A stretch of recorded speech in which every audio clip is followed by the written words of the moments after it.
William Toel here. Well, this video comes with a warning label. What I'm about to tell you is going to be hard to hear, but it is real. And because I care about you, I don't want you to be duped any longer about what happens in war, about the consequences to people just like you, just like your children.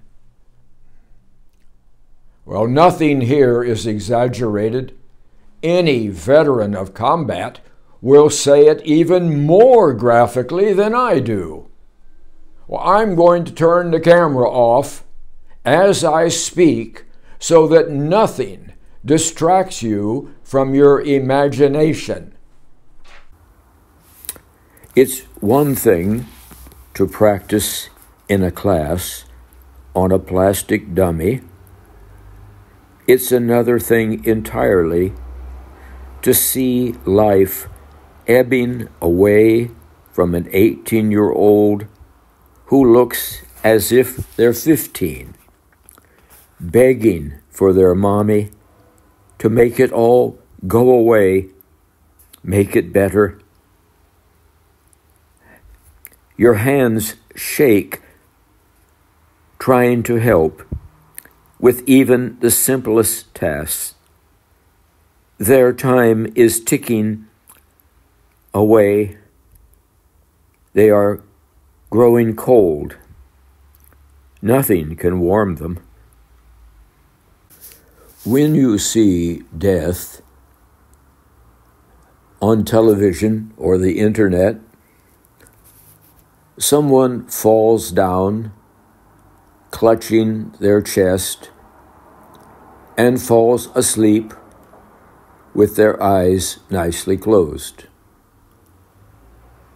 Yet, when a person is wounded or shot, they often live 6 or 10 or 12 hours or even days in increasing misery and torture. The cries and screams of these wounded people, some shot in the stomach with their insides leaking out, some shot in the kidneys or livers, who will scream for 5 hours like a banshee, terrifying everyone around them. The guilt as the screams and the cries of the wounded for hours. You want to silence them for you and for them, but you can't.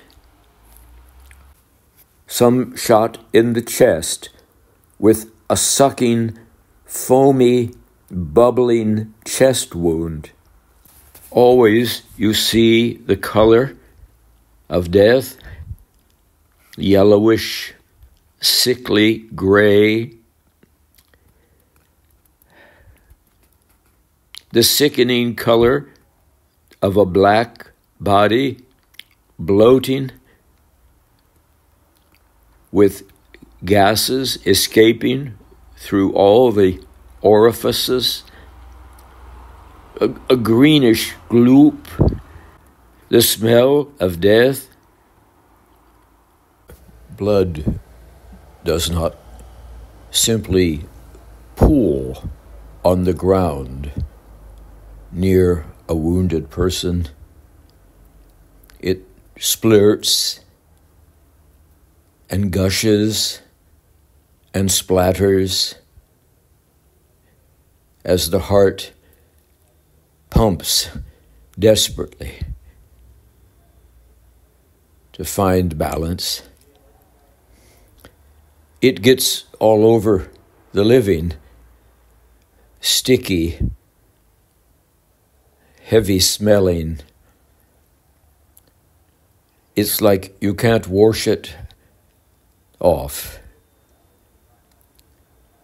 It's amazing how much blood runs through a body and then runs out of the body.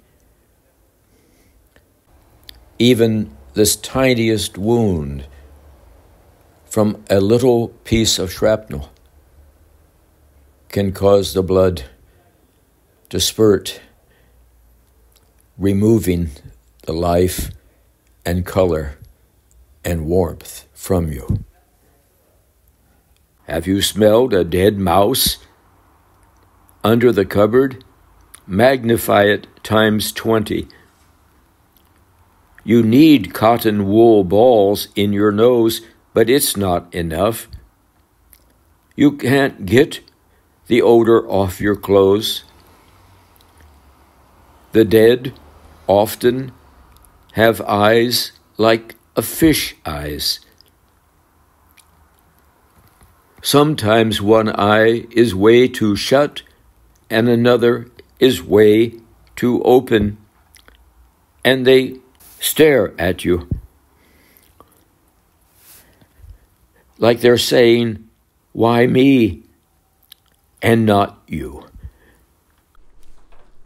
Well, as a captain and company commander, I know what it's like to sit with my mind numb and write a lie to a mother who has been praying her heart out, worrying day and night about her baby boy. Well, everyone around her assures her, "Oh, he's doing just fine. He'll be home real soon." Yes, he will, but in a sealed casket. And I've got to write to tell her, "I'm sorry to inform you, but your gallant son died a hero, fighting the forces of evil. I knew him well, a fine young man we will all miss." Well, the reality was very different. War is all a lie. Casualties in wars are too often just a number to us. For every one death on the battlefield, there are 3 wounded.